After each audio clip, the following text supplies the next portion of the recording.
अस्सलामुअलैकुम। Welcome to conflict card रात। पाकिस्तान के प्राइम मिनिस्टर इस वक्त सऊदी अरब के दौरे पर थे और रिसेंटली 16 मार्च को पाकिस्तानी गवर्नमेंट के ऑफिशियल अकाउंट्स की तरफ से वीडियो रिलीज की गई है कि पाकिस्तानी प्राइम मिनिस्टर अब कतर का भी एक ऑफिशियल दौरा कर रहे हैं। कतरी एयरफोर्स ने अपने राफेल एयरक्राफ्ट जो कि Mica air to air missile से लेस थे, इनको भेजा पाकिस्तानी प्राइम मिनिस्टर के वीवीआईपी ट्रांसपोर्ट एयरक्राफ्ट को एस्कॉर्ट करने के लिए और वेलकम करने के लिए। अपने आप में एक बहुत बड़ा जेस्चर है कि कतर अपने राफेल एयरक्राफ्ट को भेज रहा है पाकिस्तानी प्राइम मिनिस्टर को वेलकम करने या उन्हें रिसीव करने के लिए। और ऑब्वियसली जो इस वक्त पूरे रीजन में सिचुएशन है, कोई भी इस वक्त किसी भी कंट्री का प्राइम मिनिस्टर, प्रेसिडेंट या मिलिट्री डेलीगेशन या कोई दूसरा पॉलिटिकल डेलीगेशन आ रहा है, तो कोई भी कंट्री जिसकी एयर स्पेस में वो एयरक्राफ्ट या वो डेलीगेशन आता है, वो अपनी एयरफोर्स के फाइटर जेट्स के थ्रू उसे एस्कॉर्ट करता है। ये इस वक्त एक नॉर्मल प्रैक्टिस बन चुकी है, चाहे हम पाकिस्तान की बात करें या किसी भी दूसरे मुल्क की। अब जब से कतर ने राफेल एयरक्राफ्ट को भेजा और उसकी ऑफिशियली वीडियो भी रिलीज की, तो तब से इंडियन साइड पर तो लगी हुई है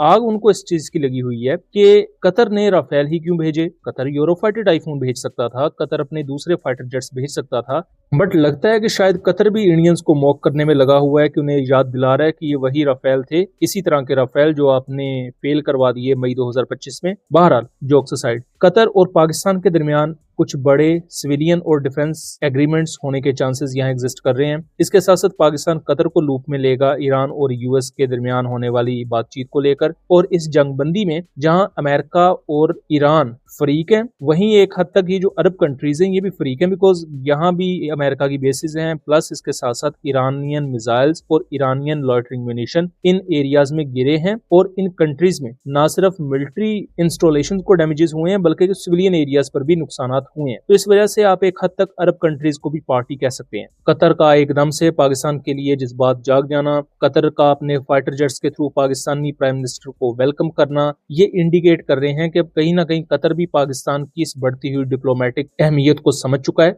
और कतर इस चीज से भी इंस्पायर है कि जैसे सऊदी अरब ने पाकिस्तान के साथ एक स्ट्रेटेजिक डिफेंस पैक्ट साइन किया है, तो कतर भी कहीं ना कहीं सेम वैसी ही चीज को एक्नॉलेज करे या उसकी तरफ कदम बढ़ाए। मेरे जाती एनालिसिस में कतर कोई स्ट्रेटेजिक पैक्ट तो प्रॉपर सऊदी अरब टाइप साइन नहीं करेगा पाकिस्तान के साथ, जिसमें इवन सऊदी अरब को तो एक न्यूक्लियर अम्ब्रेला भी हासिल है, लेकिन कतर कुछ पाकिस्तानी डिफेंस इक्विपमेंट को परचेज कर सकता है। इसके बहुत ज्यादा चांसेस एग्जिस्ट करते हैं, क्योंकि इस वक्त गल्फ नेशंस, खासतौर पर जो सऊदी अरब है, कतर है, कुवैत है, इनमें डिस्कशन ये चल रही है कि अमेरिका ने अपनी जंग में उन्हें बिलावजह घसीटा।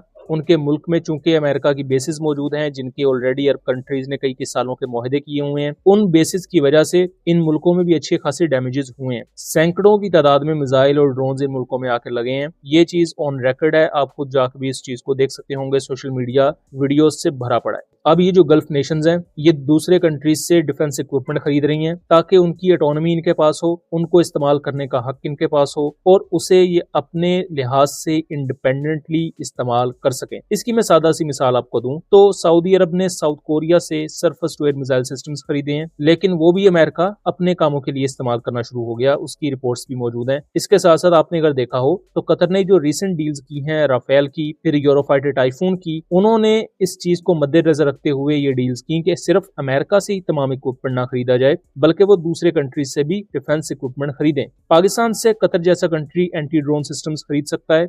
जो पाकिस्तान के anti drone electronic warfare systems हैं, उनमें काफी ज्यादा इंटरेस्ट है गल्फ नेशंस का, यहां तक कि इराक ने रिसेंटली खरीदे भी हैं। Pakistani unmanned combat aerial systems, जिनमें शाहपुर 2 आता है और दूसरे यूकैव्स, उनमें कतर इंटरेस्टेड हो सकता है। मोरओवर ये भी पॉसिबल है कि JF-17 ब्रेवो को कतर खरीदे, क्योंकि ये एक लीड इन फाइटर ट्रेनर है और इस जैसा एयरक्राफ्ट अभी कतरी एयरफोर्स के पास मौजूद नहीं है, जो एक प्रॉपर एडवांस ट्रेनर भी हो और सुपरसोनिक स्पीड अचीव करने के कैपेबल हो। इससे आपका जो पायलट पहले सबसोनिक ट्रेनर उड़ाता हुआ एकदम से एक सुपरसोनिक फाइटर एयरक्राफ्ट पर आता है, तो उसको फिर शुरू में डिफिकल्टीज फेस करनी पड़ती हैं। इसके साथ साथ पाकिस्तान अपनी ऑलमोस्ट 90% जो LNG है ये कतर से खरीदता है, और टोटल जो इंपोर्ट्स है पाकिस्तान कतर से करता है वो $3.74 बिलियन की हैं। ये 2024 के स्टैट्स हैं, और हर साल इनमें कुछ कम या ज्यादती हो जाती है। दूसरी तरफ इवन इंडिया भी अपनी बहुत बड़े तादाद में जो LNG है वो कतर से लेता है। कतर में जो LNG प्लांट्स हैं उनको अच्छा खासा डैमेज हुआ है इस ईरान US वॉर में, और यही वजह है कि इंडिया में एलएनजी को लेकर एक बड़ा बुहरान है। ऐसा बुहरान पाकिस्तान में एग्जिस्ट ना करे, ये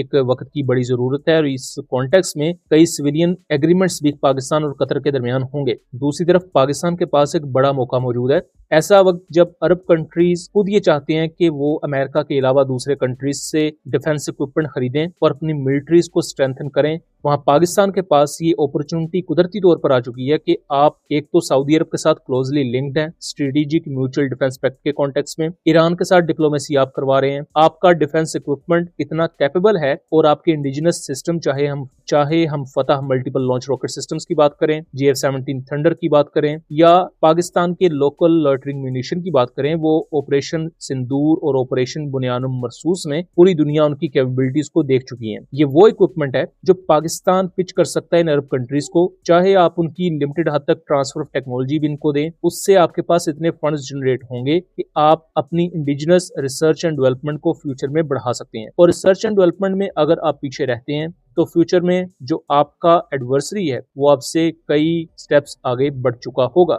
सो दोस्तों, ये था एक एनालिसिस। उम्मीद करता हूँ चीजें क्लियर रही होंगी। वीडियो पसंद आई हो तो इसे ज्यादा से ज्यादा शेयर कीजिएगा ताकि इस तरह की मजीद इन्फॉर्मेटिव वीडियोस हम आपके लिए लेकर आ सकें। मिलेंगे अगली वीडियो में, तब तक के लिए अल्लाह हाफिज।